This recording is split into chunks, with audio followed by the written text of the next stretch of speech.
Hey guys, it's two main Luigi's back at last with part 22 of Let's Play Pokemon White. And sorry this video took so long, guys, because Sony Vegas is going through some really temperamental issues right now, where it would take ages just to render one video. I mean, this video, it took like 2.5 hours just to render, which is ridiculous for, you know, any video of this definition. But it's, I think this thing is going to be rendered in 720p, so maybe that's it. But I'm just using a better one now, so it's not, you know, so blurry as it used to be, or if ever was. But anyway, yeah, we're back, and we just ran into this Harley Quinn here, and he's using an Emolga at level 30. So let's get rid of this flying squirrel thing, and Crunch, that takes it out, because Krokorok is, like, awesome. And I get the Moxie Boost, which is great, and Litwick gets some EXP, and he's going to send out a Sigilyph Blitz, knowing that Krokorok can still take a hit, and he's super effective against it. I'm just going to stick straight with it and go with the Crunch. And Sigilyph is, well, finished. Yeah, that pretty much shows it. Again, another Moxie Boost, making me ever stronger, but the battle's over, so it doesn't really count.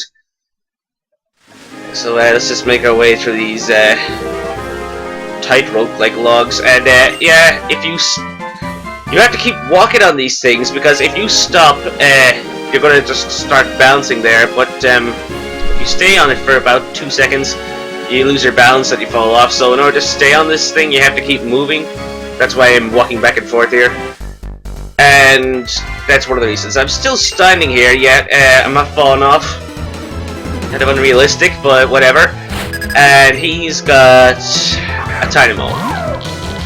A very weak electric type, but once it evolves, it becomes one of the best electric types. I mean, it's got no weakness. It's like the electric version of Spiritomb, or the Spiritomb of the 5th gen. However, if you had Mold Breaker or something, you can kill it with an Earthquake, because, you know, its abilities levitate. So I'll switch it with Krokorok, because, you know, electricity can't harm me. And I'll go straight with Crunch, taking up this electric eel thing out. You know, this thing probably should have had static. I mean, if you think of it, electric eels have a lot more electricity around them rather than Pikachu would. Or it could be wrong. Well, whatever the case, he's got Ducklet now, and I know the duck won't be able to take much. So I'll go with the Crunch, and the duck's dead. So, he's got the Mother Moxie Boost, and he's going to send out a Tranquil. I have to say, Tranquil are probably one of the most annoying Pokemon to come across in the actual gameplay, because they always use that. Yeah, they always use Detect, which is like a real pain, and then it just goes straight with Quick Attack. But this time I didn't use Quick Attack, so I guess I got lucky. So I get the Moxie Boost, and that takes care of that. Now, what's the next trainer? Right, walking on the platforms, careful not to fall. Oh yeah, it was lagging quite a bit here when I was recording this, so I accidentally pushed the button too soon and I fell into the grass. Alright, so I come across a wild Zebstrika, which I do not want to engage for obvious reasons. Litwick can't do any damage much when it's in range, so I'll run. But of course, I can't escape, and he uses Pursuit. Litwick's taking some damage, gotta run again, but I still can't get away, and I'll use Pursuit. He'll use Pursuit on me again. I wonder if Pursuit would do more damage if you successfully ran away. I mean, if you switch out, Pursuit does double damage. But wouldn't the same thing apply if you try to run away, except before you actually run, you get the hit? It would make more sense, but maybe it might be unfair. Anyway, we made a press that allows us to Zebstrika, and we come across Sharon. And that means we are having another battle with this four-eyed brainy guy, whatever. This guy, like I've said in previous videos, he is a lot harder than Bianca. Not too hard, but he's certainly more challenging. He knows what he's doing compared to Bianca. So his first Pokemon's a Pheasant, which I know Litwick cannot do squat to at this point because it's raining. So I'm going to switch back into Krokorok. I can't remember, does Pheasant actually have Intimidate? No, it doesn't. It has big pecs. Or Intimidate, I think. I'm not sure, I can't remember what his other ability was, but anyway, I'll go with the Crunch, and hopefully it takes out this unpheasantly pheasant thing out, but it doesn't. He goes with Taunt. Stupid strategy, because I won't be using Sand Attack or Torment, so I'll just go straight with Crunch. And that takes care of one pheasant. The bird's been cooked, or the goose, or swan, pheasant. It's a pheasant. Krokorok grows to level 40, which you know what that means. He's going to evolve as soon as this battle's finished. And he wants to learn foul play. Now, I'm going to get rid of Torment. And for those of you who don't know exactly what foul play does, foul play is a physical move that does damage based... actually, hold on. I think the base damage for foul play is either 80 or 90. But what the actual thing does that makes it so unique is the fact that it uses the opponent's attack stats instead of your own. So, say my attack stat was 100, and the opponent's was 120. If I used foul play in the opponent, I'd be using his 120 base stat instead of mine.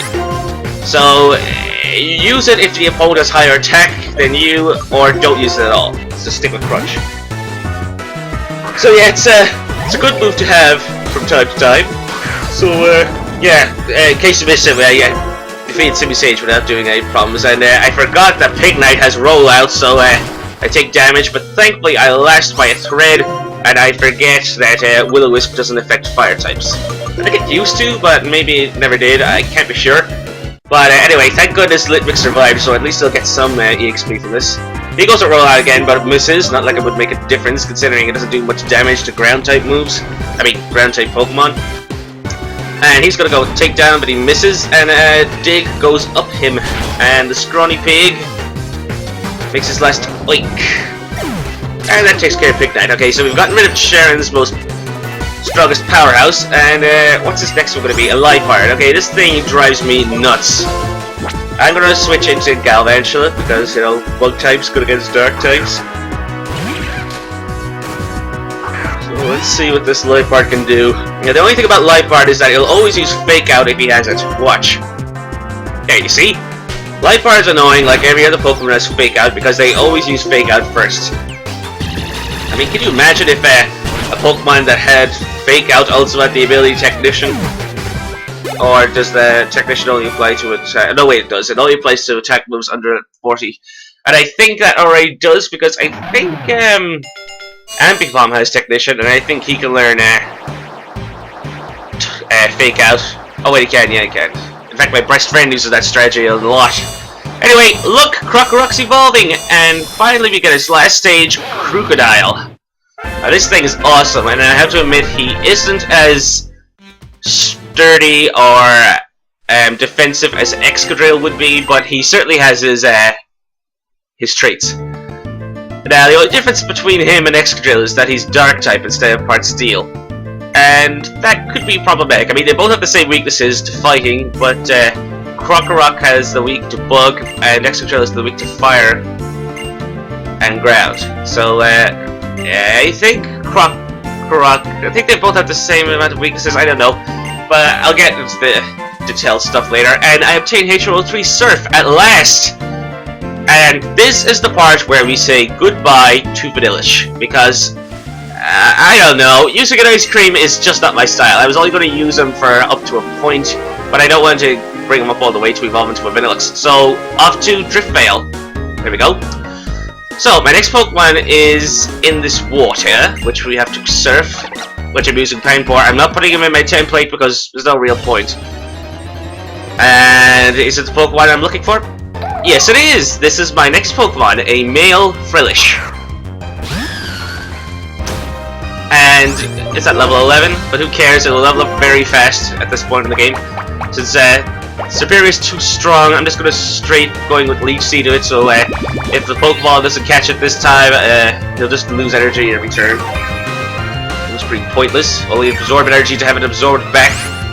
Alright, I think I'll chuck the ball now, because I can't do anything else without killing it, so go Ultra Ball.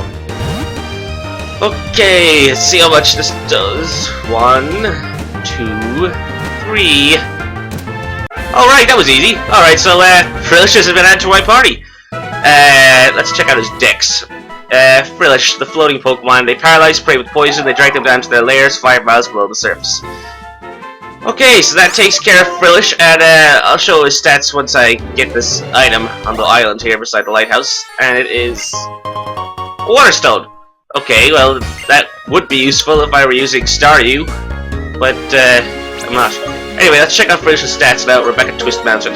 Frillish. He's a bold nature, and he has water absorb. That's good. I gave him Scald and Surf because, you know, it's better than having water sport and water gun, or bubble and water gun. I can't remember what it was. Well, that takes care of that. So Frillish has been added to the party. Now, this will probably be the last trainer battle for this video because 15-minute limit that YouTube hates me so much. So, yeah, this will be the last battle before the video ends. So he's got the Moldor, this hiker, and I'm gonna go straight with Litwick. Wait, what? Yeah, bad choice. Okay, well, I'm gonna have to switch for obvious reasons, so I'll switch. But my keyboard's acting up. Hold on a sec. It won't go right. Hold on a second. Alright, there. I don't know why, but keyboard, see, the keys sticks when you're pressing a lot of buttons at once, because I'm playing this on keyboard. I mean, you know, so button pressing doesn't have to be precise. Anyway, I switch into Crocodile, and he goes with Smackdown, which doesn't do anything, really. And I'll go Dig. Crocodile will take out Boldor in 2 shots, because, you know, he has Sturdy as his ability, so 1 HP left.